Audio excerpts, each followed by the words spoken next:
Deuteronômio, capítulo 21.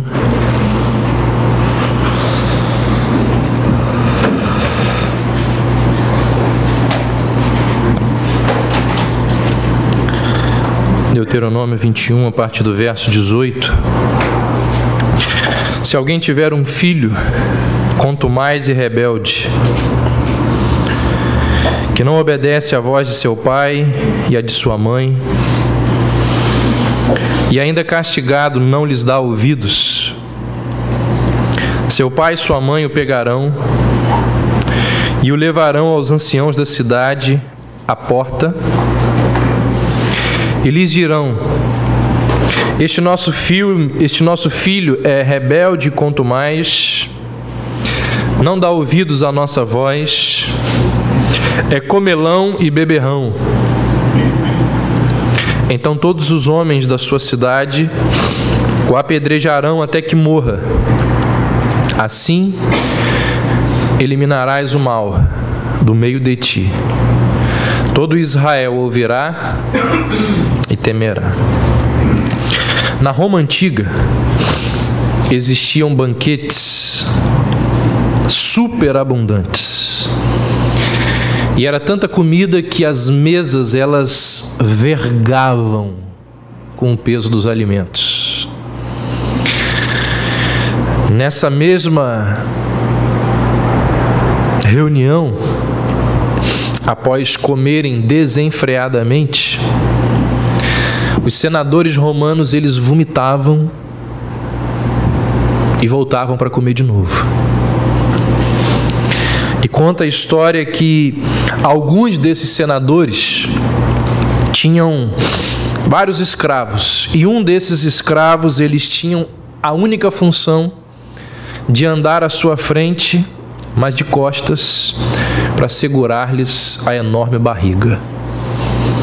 Era tão grande a barriga que um escravo precisava segurar. A gula é geralmente tratada como o menos importante ou menos sério dos 7 pecados capitais.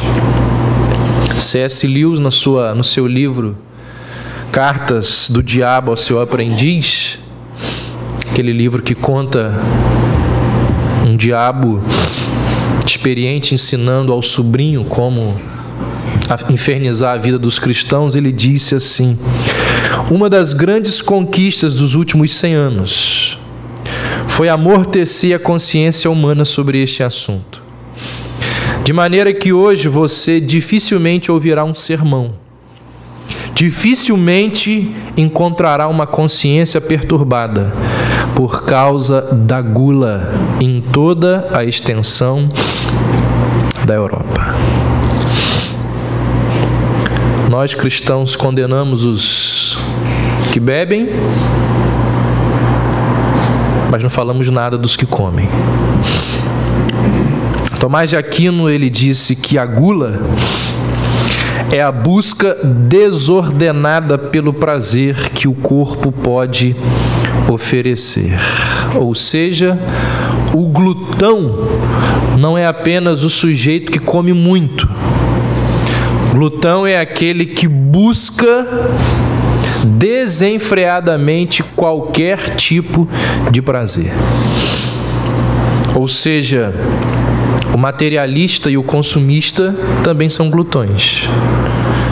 Quem não consegue parar de comprar, quem é muito consumista, também é glutão. Esses buscam o prazer do corpo não na comida, mas no consumo.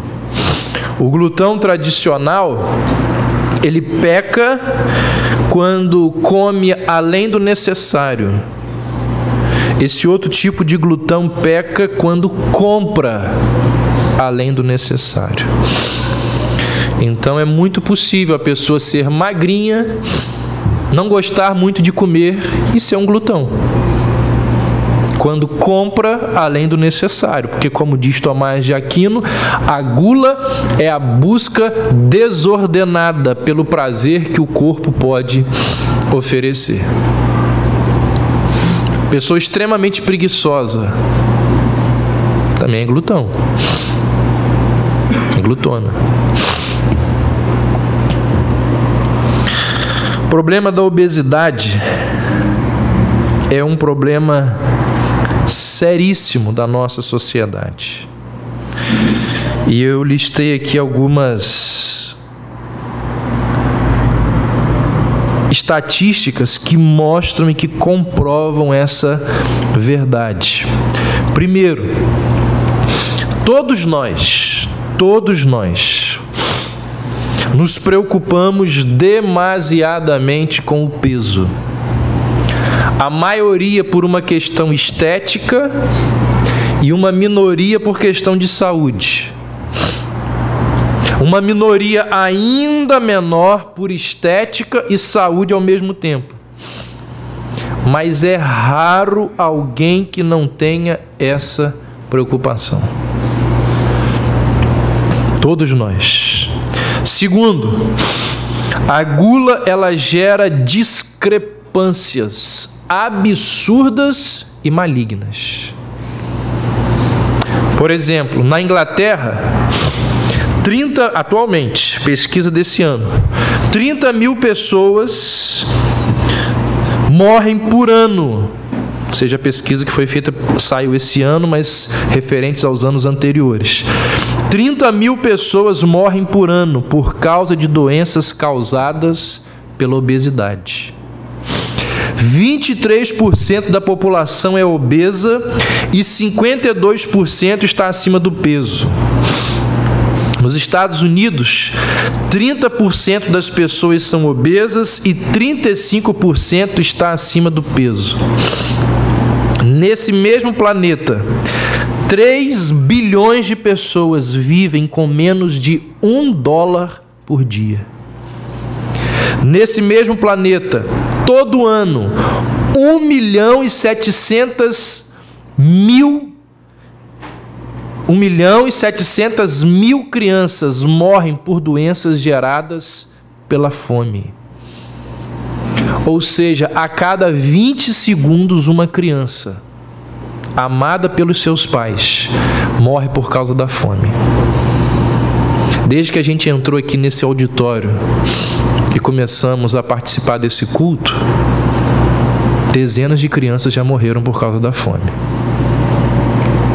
Em 2006, pela primeira vez, o número de pessoas com excesso de peso no mundo, 1 bilhão, superou o número de pessoas subnutridas, 800 milhões. Todos esses números nos mostram o quê? Que a gula do primeiro mundo é escandalosa quando ela é associada e contrastada à fome, à miséria e à pobreza do terceiro mundo. Esses números nos mostram que é um absurdo que num mundo em que milhões de pessoas passam fome, exista gente morrendo, aliás, muita gente morrendo por problemas de obesidade. Isso é um contrassenso enorme. Então a gula ela gera discrepâncias absurdas e pecaminosas. Terceira verdade que comprova a tese de que a obesidade é um problema gravíssimo do mundo atual. A sociedade de hoje possui sérias disfunções alimentares. Bulimia, distúrbio do apetite. Anorexia nervosa é o medo patológico. Precisa ser tratado com um médico de cabeça, psicólogo, ter acompanhamento psicológico e psiquiátrico. Anorexia nervosa, medo patológico de engordar, que rouba o apetite. A pessoa tem 30 quilos, se olha no espelho, acha que está gorda e morre. 20% dos pacientes acometidos de anorexia nervosa vão a óbito. Existem pessoas que possuem um prazer doentio em passar fome para simplesmente se olhar no espelho e se achar magro, se achar magra. Essas pessoas, elas são escravas da sua aparência física, são escravas do seu senso estético, e isso é pecado. E o nome desse pecado se chama glutonaria. É aquilo que C.S. Lewis ele disse: nós não sofremos mais da gula do excesso, mas sofremos da gula da delicadeza.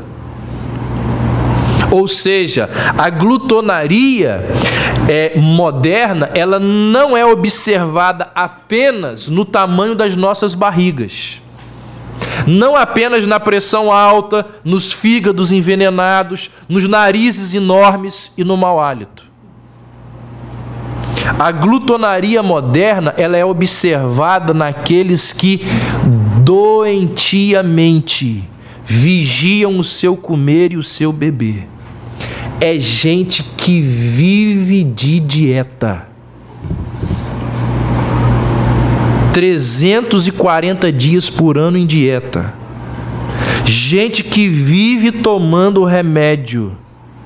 Gente que vive falando o que pode e o que não pode comer. São pessoas que são devotas fanáticas de comida nutritiva, de alimento diet. Você não conhece ninguém que faz conta de caloria para tudo que vai comer? Isso é escravidão. Então a obsessão por várias formas de abstinência de comida, diz C.S. Lewis, é tão glutonaria quanto a obsessão pelo comer, porque, como disse Tomás de Aquino, é o prazer desordenado que o corpo pode oferecer.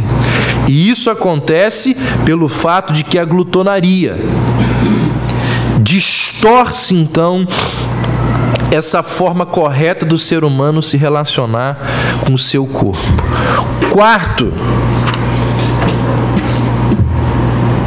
Quarta verdade ou quarta constatação da nossa sociedade que revela e mostra que a glutonaria é um problema gravíssimo da nossa sociedade. Existe nos dias de hoje uma poderosa indústria do emagrecimento. Os livros de receita, aliás, antes de falar dos livros de receita, você já deve ter ouvido falar que o livro mais vendido do mundo é a Bíblia. Os livros de receita, juntos, eles vendem mais que a Bíblia na proporção de 10:1. Você entende como que livro de receita é vendido? Alguém, observando tudo isso, afirmou o seguinte: a visita semanal aos vigilantes do peso tomou o lugar do confessionário católico. Tem mais gente visitando os vigilantes do peso do que indo se confessar. E olha que a quantidade de gente que se confessa. Esses fatos nos mostram que a obesidade é um problema sério da nossa sociedade. Então, todos nós somos vítimas da gula. Somos escravos do prazer que o corpo pode nos oferecer, seja através da comida, seja através da bebida, seja através de alguma coisa que nós buscamos o tempo inteiro para satisfazer absurdamente as necessidades do nosso corpo. Capítulo 23 de Provérbios, vamos abrir lá.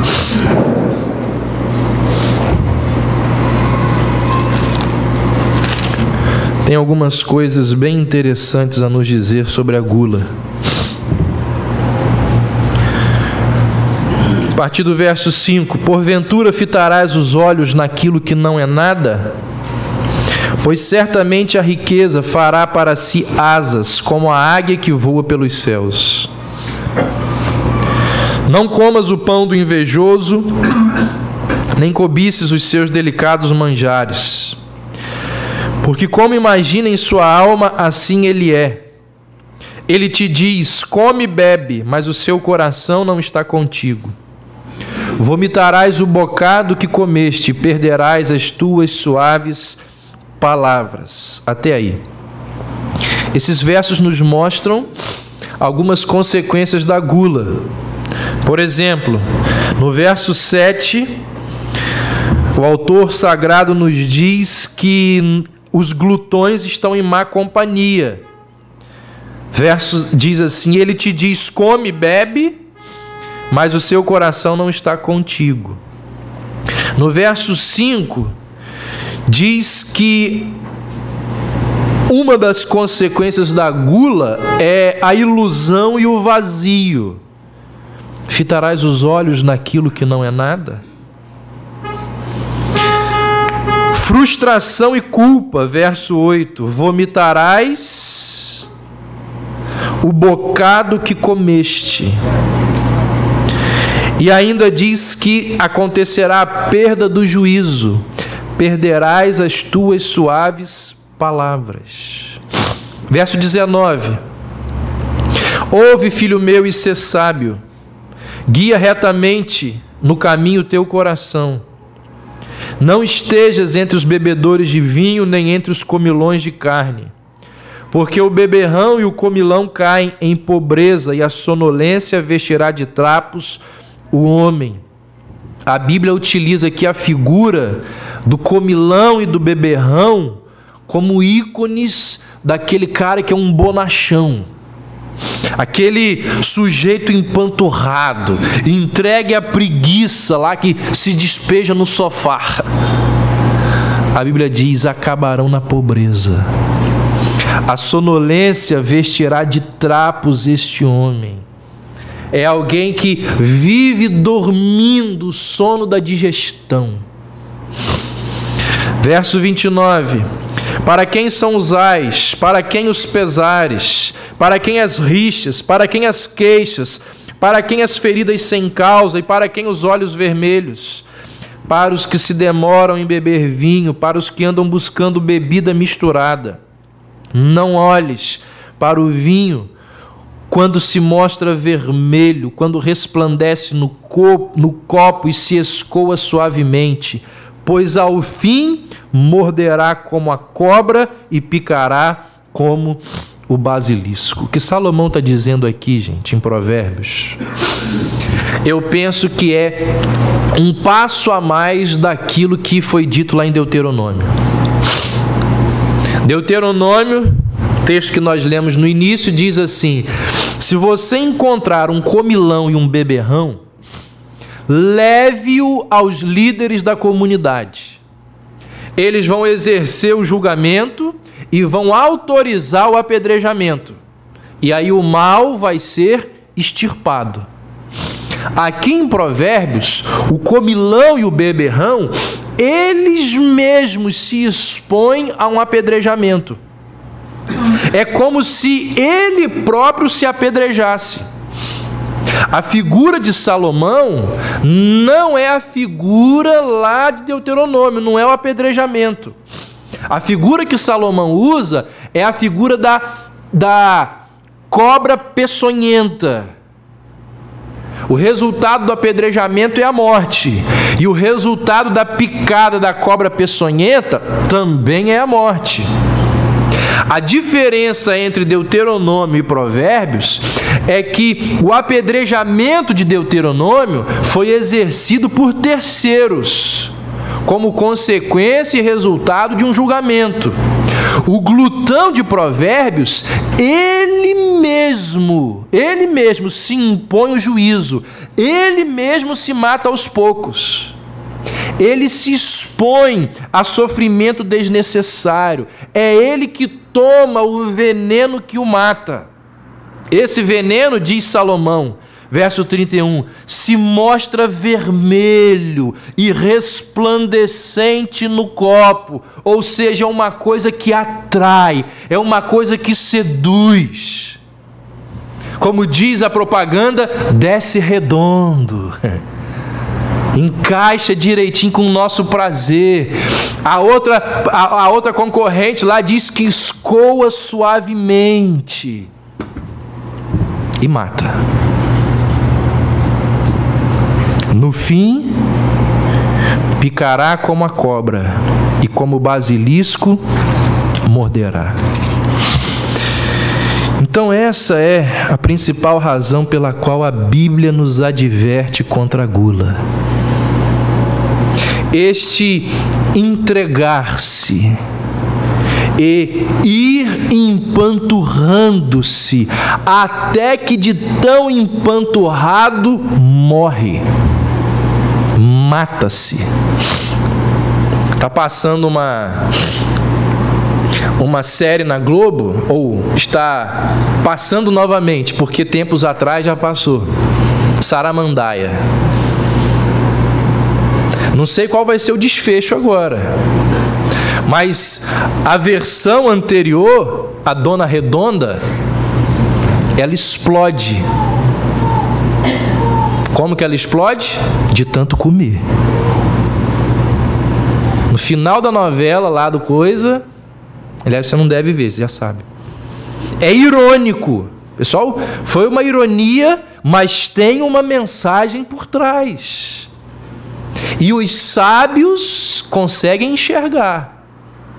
Como a Bíblia diz, quem tem ouvidos para ouvir, ouça. Porque tem gente que tem ouvido, mas não consegue pescar, não consegue entender, não consegue... É irônico, mas tem uma mensagem por trás. Qual é a mensagem? Gula mata. A gula destrói. É um suicídio não imediato, como lá de Deuteronômio, mas é um suicídio paulatino. Acontece aos poucos, ao longo de anos. A pessoa passou mal o ano todinho de 2013. Não foi por alguma coisa que aconteceu nesse ano, é por algo que vem acontecendo há 4, 5, 10 anos. O infarto não acontece de uma hora para outra. É consequência de anos sendo mal alimentado. Por que a gula é pecado? Então entende por que a Bíblia tenta nos preservar disso? Por que a gula é pecado? Primeiro, porque ela é uma ilusão. Esse pecado, ele pretende matar a fome da alma, alimentando o corpo. Na maioria das vezes,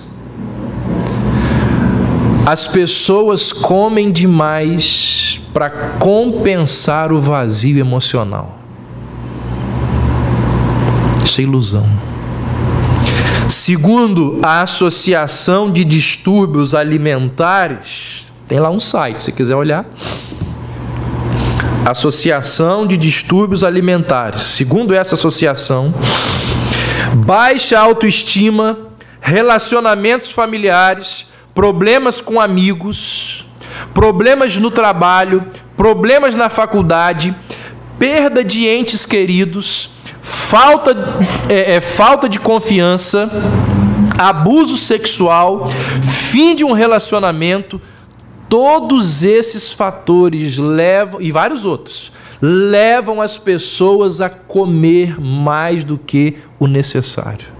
Ou seja, as pessoas usam a comida e a bebida para substituir algo que está faltando na sua vida.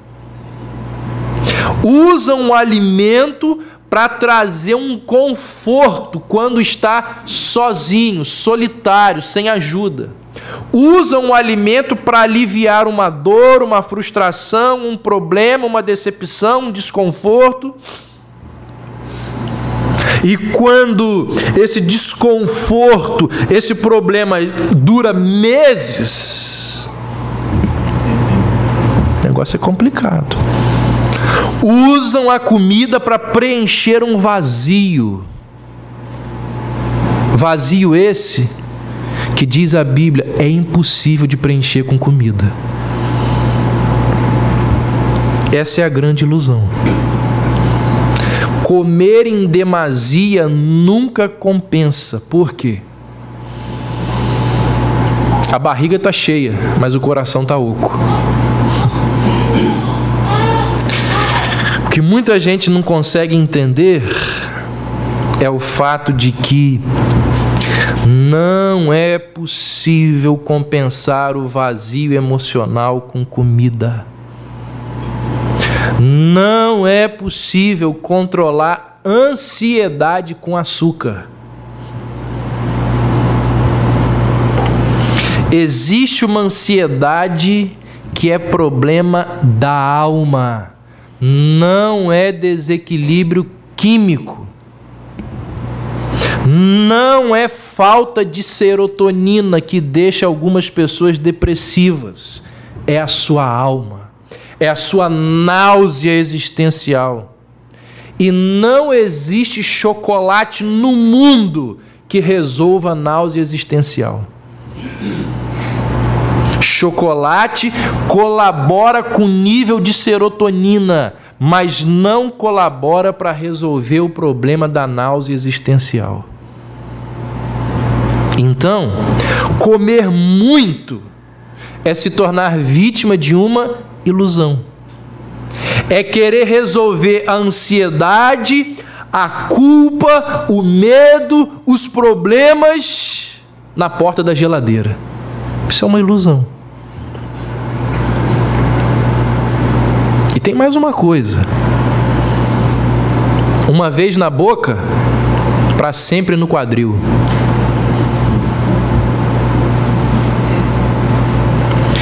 E o prazer de 1 minuto para o paladar significa a dor de meia hora na esteira. Isso é uma ilusão. Uma vez na boca, para sempre no quadril. Tem o prazer de 1 minuto e o sofrimento de 30 minutos depois. Meia hora. Por que a gula é pecado? Porque é ilusão. Segundo, a gula é pecado porque ela bestializa. Eu ia até pedir, mas esqueci de solicitar a minha mãe. Existem 2 livros sobre os 7 pecados capitais, muito bons, sendo que um deles, escrito por um camarada chamado Os Guinness, é melhor do que o outro, conquanto o outro que ela tem aí para vender também seja bom. Nesse livro dos 7 pecados capitais, os Guinness fala isso. Os glutões, ao reduzir toda a comida a uma lavagem, assemelham-se a porcos. Ele vai dizer que a gula bestializa o ser humano. Ele faz ali no livro uma diferenciação entre o glutão e o gourmet. Ele diz que o gourmet, ele desfruta. O glutão, ele devora. O gourmet, ele saboreia. Ele dá tempo ao paladar. Ele dá tempo aos olhos. Ele dá tempo ao prazer. O glutão não, ele devora. Ele nem vê o que comeu. Aí tem aquela piadinha assim: você viu que aquela empadinha tem formato de barquinho? O quê? Já foi. O cara comeu e nem viu o que comeu. O glutão devora. Meu filho gosta de ver vários desenhos. E tem um que está entre os preferidos dele, chamado Ratatouille. Já deve ter visto ou ouvido falar. No final daquele desenho, tem um crítico de gastronomia, o Gusteau, acho que é isso.